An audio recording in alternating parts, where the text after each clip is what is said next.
إن الحمد لله نحمده ونستعينه ونستغفره ونعوذ بالله من شرور أنفسنا وسيئات أعمالنا من يهده الله فلا مضل له ومن يضلل فلا هادي له وأشهد أن لا إله إلا الله وحده لا شريك له وأشهد أن محمدا عبده ورسوله يا أيها الذين آمنوا اتقوا الله حق تقاته ولا تموتن إلا وأنتم مسلمون يا أيها الناس اتقوا ربكم الذي خلقكم من نفس واحدة وخلق منها زوجها وبث منهما رجالا كثيرا ونساء واتقوا الله الذي تساءلون به والأرحام إن الله كان عليكم رقيبا يا أيها الذين آمنوا اتقوا الله وقولوا قولا سديدا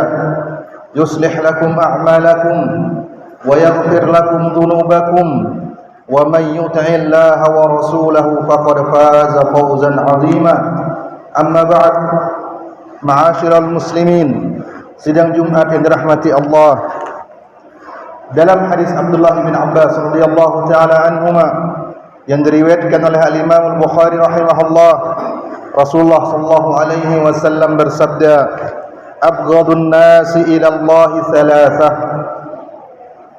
Artinya, sebagaimana yang dijelaskan oleh para ulama kita, di antara dinukil oleh Ibnu Hajar rahimahullahu taala dalam Fathul Bari, maknanya adalah pelaku maksiat yang paling dibenci dan dimurkai oleh Allah ada 3. Hadis ini memperingatkan kita tentang 3 sifat pelaku maksiat yang dimana maksiatannya paling dibenci dan dimurkai oleh Allah Subhanahu wa taala. Yang pertama, mulhidun fil haram. Al-Hafidz Ibnu Hajar rahimahullahu taala, beliau menjelaskan makna mulhidun fil haram, bahwasanya ungkapan ilhad itu pada asalnya adalah digunakan untuk orang yang keluar dari agama Islam. Namun ketika perbuatan ilhad tersebut dinisbatkan kepada orang yang melakukan maksiat tidak sampai keluar dari Islam, maka itu menunjukkan bahwasanya maksiat yang dilakukan itu sangat besar dan berat hukumnya. Maka makna mulhidun fil haram adalah orang yang melakukan maksiat berat atau orang yang melakukan dosa besar di tanah suci, entah itu di Mekah ataupun di Madinah. Al-Imam Sufyan Ats-Tsauri rahimahullahu taala meriwayatkan dalam tafsirnya dari As-Suddi dari Murrah ibn Mas'ud rahimahullah bahwa dia berkata, "Ma min rajulin yahummu bi sayyi'atin fatuktabu alaihi." Tidak ada orang yang baru sekedar dia berniat lalu dicatat sebagai orang yang melakukan maksiat. Kemurahan Allah Subhanahu wa taala berlaku. Seseorang yang masih sekedar berniat untuk melakukan maksiat, belum dicatat dia melakukan maksiat sampai dia melakukan apa yang dia niatkan. Illa anna rajulan law hamma bi'adan abyan an yaqtula rajulan bil baitil haram illa adaqahu Allah min azabin alim. Kecuali satu orang, jika ada orang yang berada di Adan Abyan, berada di Yaman, jika dia berada di negeri Yaman, lalu dia berniat untuk membunuh seseorang di tanah suci, di Ka'bah, maka Allah Subhanahu wa taala akan menimpakan azab yang pedih padanya. Karena meniatkan perbuatan maksiat, dosa besar di tempat lain itu lebih ringan, dan meniatkan dosa besar di tanah suci itu perkaranya lebih berat. Kemudian yang kedua, hadirin rahmati Allah, pelaku maksiat yang paling dibenci dan dimurkai oleh Allah yang disebutkan dalam hadis, wa mubtaghin fil Islam sunnatal jahiliyah, orang yang mencari cara-cara jahiliyah di dalam Islam. Islam telah datang dan menghapus adat istiadat, budaya dan tata cara serta hukum ataupun akidah jahiliyah. Lalu ada orang yang mencari-carinya, maka dia adalah orang yang dimurkai oleh Allah Subhanahu wa taala, bahkan paling dimurkai oleh Allah Subhanahu wa taala. Al-Hafidz Ibnu Hajar rahimahullah taala menjelaskan maknanya, yaitu contohnya orang yang memiliki hak pada orang lain, lalu dia menuntut hak tersebut pada orang yang tidak memiliki kaitan dengannya. Dia ada hutang piutang dengan ayahnya, tapi dia malah menuntut anaknya, padahal anaknya tidak ada sangkut paut dengan hutang tersebut. Dia memiliki hak, entah itu harta ataupun jiwa ataupun kehormatan pada seseorang, tapi dia malah mengejar-ngejar kerabatnya. Ini adalah tata cara jahiliyah yang dimurkai oleh Allah Subhanahu wa taala. Dan Ibnu Hajar menyebutkan tafsir yang lainnya, bahwa orang yang dibenci oleh Allah adalah orang-orang yang mencari-cari tata cara jahiliyah, yaitu orang yang menginginkan untuk menghidupkan kembali tata cara jahiliyah, atau orang yang menyebarkan kembali tata cara jahiliyah, atau orang yang ingin menerapkan kembali tata cara jahiliyah. Dan tata cara jahiliyah, kata Ibnu Hajar, adalah segala hal yang telah dihapus oleh Islam dari bangsa jahiliyah atau dari zaman jahiliyah. Termasuk dalam perkara jahiliyah adalah segala akidah-akidah yang diyakini oleh orang-orang jahiliyah yang dihapus oleh Islam, seperti tatayyur, yaitu menganggap sial atau menganggap kebaikan itu terkait pada sesuatu yang dia lihat. Dia melihat burung terbang ke arah kiri, dianggap itu sialan. Dia bertemu dengan orang buta di jalan, dianggap itu sebagai tanda sial. Angka 13 dianggap sebagai angka sial. Bulan Safar dianggap sebagai bulan sial. Hari Rabu terakhir bulan Safar disebut sebagai Rabu Wekasan atau Rabu Bontong di bahasa Sasak. Itu semua adalah tatayyur, perkara jahiliyah yang telah dihapus oleh Islam. Demikian juga contoh lainnya, kata Ibnu Hajar, perdukunan itu merupakan perkara-perkara jahiliyah. Barang siapa yang menghidupkannya di dalam Islam, maka dia adalah orang yang dimurkai dan dibenci oleh Allah Subhanahu wa taala, sebagaimana hadis yang kita baca. Kemudian perkara yang ketiga yang dimurkai dan dibenci oleh Allah Subhanahu wa taala, yaitu wa muttalibu damim ri'in bi ghairi haqqin liyuhri qadamahu. Orang yang berusaha keras mengejar-ngejar orang lain untuk dibunuh tanpa hak. Seseorang tidak pantas dibunuh, atau dia tidak pantas membunuh, atau dia tidak diizinkan untuk membunuh dari segi syariat atau dari segi undang-undang, namun dia membunuh orang lain tanpa hak, maka ini adalah orang yang dimurkai oleh Allah Subhanahu wa taala.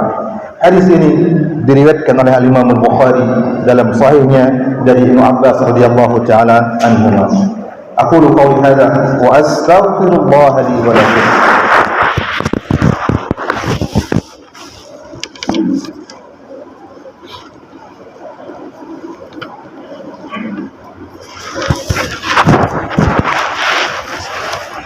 Alhamdulillah hamdan katsiran tayyiban mubarakan fihi kama yuhibbu rabbuna wa yardah, wa ashhadu an la ilaha illallah wahdahu la syarika lah, wa ashhadu anna Muhammadan abduhu wa rasuluh. Amma ba'd. Ayyuhal mu'minun, setelah kita mengetahui sifat-sifat orang-orang yang paling dibenci oleh Allah Subhanahu wa taala pada khutbah pertama tadi, maka ini memberikan kita beberapa pelajaran. Yang pertama, kita berkewajiban untuk mengenal tata cara jahiliyah agar kita bisa menjauhinya, dan agar kita bisa menghayati dan memahami bagaimana indahnya Islam yang telah menghapus perkara-perkara jahiliyah tersebut. Perhatikanlah hadis berikut yang menggambarkan gelap gulitanya bangsa jahiliyah. Diriwayatkan oleh Imam Muslim dalam sahihnya bahwa Rasulullah SAW menggambarkan tentang zaman jahiliyah yang gelap gulita, sebelum diutusnya beliau menjadi nabi, sebelum Islam datang, beliau mengatakan, wa inna Allaha nazara ila ahli al-ard famaqatahum arabahum wa ajamahum illa baqaya min ahli al-kitab. Sungguhnya Allah memandangi seluruh penduduk bumi, yaitu di zaman jahiliyah, maka Allah murka kepada mereka semua, entah itu yang bangsa Arab ataupun yang bukan bangsa Arab. Allah benci mereka semua kecuali sisa-sisa ahli kitab yang masih mengamalkan Taurat dan Injil, yaitu syariat Nabi sebelumnya. Maka ini menunjukkan bahwasanya perkara jahiliyah bukanlah perkara yang ringan, bukan perkara yang enteng. Jika ada seseorang yang berusaha menghidupkannya di masa Islam, maka tidak heran Allah memurkainya lebih daripada kemurkaannya kepada para pelaku maksiat lainnya. Terlebih lagi, Rasulullah SAW telah mengingatkan kita dalam hadis yang diriwayatkan Imam Bukhari dan Muslim, la tattabi'unna sanana man kana qablakum shibran bi shibrin wa dhira'an bi dhira'in law dakhalu juhra dubbin tabi'tumuhu. Kalian pasti akan mengikuti tata cara orang-orang sebelum kalian, sejengkal demi sejengkal, sehasta demi sehasta, sehingga seandainya orang sebelum kalian masuk ke dalam lubang dob, maka kalian pasti akan mengikutinya meskipun lubangnya sangat sempit. Hadis riwayat Imam Bukhari dan Muslim. Kemudian yang berikutnya, ingatlah faedah yang diberikan oleh para ulama kita berdasarkan Al-Quran dan hadis, bahwasanya ketika Allah Subhanahu wa taala memuliakan sebuah tempat atau sebuah waktu, maka otomatis melakukan ibadah pada tempat tersebut atau pada waktu tersebut memberikan pahala yang berlipat ganda melebihi tempat lainnya. Begitu juga masalah waktu. Ketika Rasulullah SAW menjelaskan orang yang berbuat maksiat, dosa besar di tanah suci, paling dimurkai oleh Allah melebihi yang lainnya, maka ini menunjukkan bahwasanya berbuat maksiat di bulan-bulan haram seperti di bulan ini, yaitu di bulan Muharram, dia mendatangkan dosa yang berlipat ganda. Ingatlah firman Allah Subhanahu wa taala dalam surat At-Taubah ayat 36, inna iddatas syuhuri 'indallahi 12 syahran fi kitabillah yawma khalaqas samawati wal ard minha arba'atun hurum. Sungguhnya jumlah bulan di sisi Allah ada 12, dan itu ditetapkan oleh Allah pada hari Allah menciptakan langit dan bumi. Dan 4 bulan di antara yang 12 itu ada bulan-bulan yang haram, yang dimuliakan oleh Allah, diharamkan berperang padanya, dilipat gandakan pahala padanya, dilipat gandakan dosa padanya, yaitu bulan Zulqa'dah, bulan Zulhijjah, bulan Muharram, dan bulan Rajab. Zalikad dinul qayyim, yang demikian itu adalah agama yang lurus. Fala tadlimu fihinna anfusakum, maka janganlah kalian menzalimi diri kalian padanya.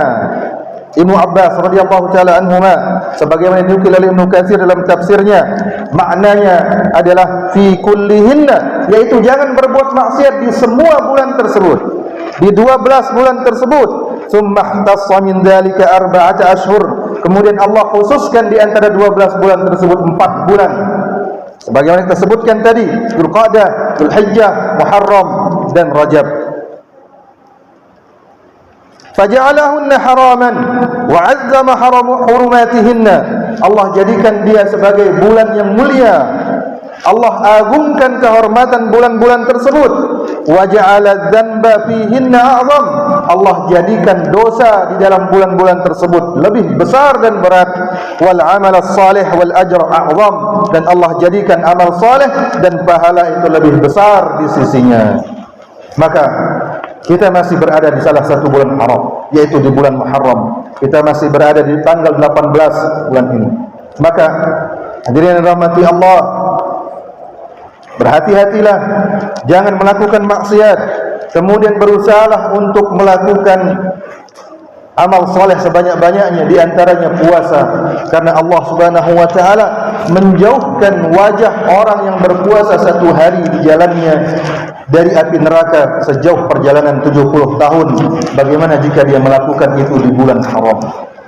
اللهم صل على محمد وعلى آل محمد كما صليت على إبراهيم وعلى آل إبراهيم إنك حميد مجيد وبارك على محمد وعلى آل محمد كما باركت على إبراهيم وعلى آل إبراهيم إنك حميد مجيد ربنا اغفر لنا ولإخواننا الذين سبقونا بالإيمان ولا تجعل في قلوبنا غلا للذين آمنوا ربنا إنك رؤوف رحيم اللهم إنا نسألك الإخلاص في كل عمل اللهم إنا نسألك الإخلاص في كل عمل اللهم إنا نسألك الإخلاص في كل عمل اللهم يا مقلب القلوب ثبت قلوبنا على دينك ويا مصرف